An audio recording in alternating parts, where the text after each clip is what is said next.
നമസ്കാരം. SDPI നിരോധനത്തിലേക്കോ? SDPI ഓഫീസുകളിൽ ഇഡിയുടെ മിന്നൽ റെയ്ഡ് നടക്കുന്ന കാര്യം വാർത്തകളിലൂടെ നിങ്ങൾ അറിഞ്ഞു കാണും. തിരുവനന്തപുരത്തെ സംസ്ഥാന കമ്മിറ്റി ഓഫീസിലും മലപ്പുറത്തും റെയ്ഡ് നടന്നു. രാജ്യത്ത് 10 സ്ഥലങ്ങളിലായി 12 കേന്ദ്രങ്ങളിലാണ് റെയ്ഡ് നടന്നത്. SDPI ദേശീയ അധ്യക്ഷൻ MK ഫൈസിയെ കള്ളപ്പണം വെളുപ്പിക്കൽ കേസിൽ നേരത്തെ തന്നെ ഇഡി അറസ്റ്റ് ചെയ്തിരുന്നു. ഹവാല അടക്കമുള്ള മാർഗങ്ങളിലൂടെ രാജ്യവിരുദ്ധ പ്രവർത്തനങ്ങൾക്ക് പണം എത്തിച്ചു എന്ന് കണ്ടെത്തലിനെ തുടർന്നായിരുന്നു ഫൈസിയുടെ അറസ്റ്റ്. കഴിഞ്ഞ ഒരു വർഷക്കാലത്തിനിടെ നിരവധി തവണ ഫൈസിയോട് ചോദ്യം ചെയ്യലിന് ഹാജരാകാൻ ഇഡി സംഘം നിർദ്ദേശം നൽകിയിരുന്നു. എന്നാൽ അന്വേഷണ സംഘത്തിന് മുന്നിൽ ഫൈസി ഹാജരായിട്ടില്ലെന്നായിരുന്നു ഇഡി പറഞ്ഞത്. തുടർന്നാണ് ദില്ലി വിമാനത്താവളത്തിൽ നിന്നുള്ള അറസ്റ്റ്. എന്തിനാണ് ഈ അറസ്റ്റ്? പോപ്പുലർ ഫ്രണ്ട് എന്ന പാർട്ടി കേന്ദ്രം നിരോധിച്ചപ്പോൾ PFIയിൽ ഉണ്ടായിരുന്ന ഒട്ടുമിക്ക നേതാക്കളും SDPIയിലേക്ക് ചേക്കേറി. SDPI ആയാലും പോപ്പുലർ ഫ്രണ്ട് ആയാലും തീവ്രവാദ സംഘടനകൾ തന്നെയാണ്.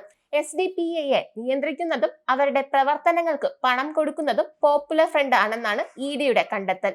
2009 സ്ഥാപിതമായ SDPI നിരോധിക്കപ്പെട്ട പോപ്പുലർ ഫ്രണ്ട് ഓഫ് ഇന്ത്യയുടെ രാഷ്ട്രീയ ഭാഗമാണ് എന്ന് നേരത്തെ തന്നെ ഇഡി പറഞ്ഞിരുന്നു. SDPIയുടെ നയരൂപീകരണം, തിരഞ്ഞെടുപ്പ് സ്ഥാനാർത്ഥി നിർണയം, പ്രവർത്തന ഫണ്ട് എന്നിവയടക്കം എല്ലാ കാര്യങ്ങളും നിയന്ത്രിക്കുന്നത് PFI ആണെന്നാണ് കോടതിയിൽ നൽകിയ റിപ്പോർട്ടിൽ ഇഡി വ്യക്തമാക്കുന്നത്. നിയമവിരുദ്ധ സംഘടനയായതിനാൽ 2022 പോപ്പുലർ ഫ്രണ്ടിനെ കേന്ദ്രം നിരോധിച്ചത്. എന്നാൽ SDPIയിലൂടെ ഒളിഞ്ഞും തെളിഞ്ഞും PFI ഇന്നുമുണ്ട്. ഇഡിയെ ആക്രമിക്കാൻ സാധ്യതയുള്ളതിനാൽ കേന്ദ്ര സേനയുടെ സംരക്ഷണത്തിലാണ് ഈ റെയ്ഡുകൾ നടക്കുന്നത്.